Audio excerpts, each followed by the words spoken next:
Hello, umeshawahi kuwa na kesi yako mahakamani? Natumaini ulitafuta wakili. Wakili yupo kwa ajili ya kukutetea. Kufanikiwa kwa wakili ni kufanikiwa kwako, na kushindwa kwa wakili ni kushindwa kwako.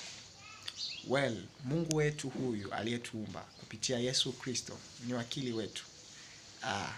Sheria ya Mungu inatudai kufikia viwango vyake vya utakatifu. Sheria ya Mungu inatudai sisi kuwa kama Mungu na hivyo kutokukosea. Lakini kama binadamu wenye miili midhaifu, lazima tukosee. Well, kinachotokea ni nini? Kwetu sisi tuliomwamini Yesu Kristo kama Bwana na Mwokozi wa maisha yetu, tuna privilege, tuna zawadi ya wakili anayetutetea ambaye ni Yesu mbele za Mungu. Akimwambia Mungu, watu hawa ni haki yao kupokea msamaha kwa sababu nimeshalipa gharama ya dhambi zao. Jesus is our defense advocate.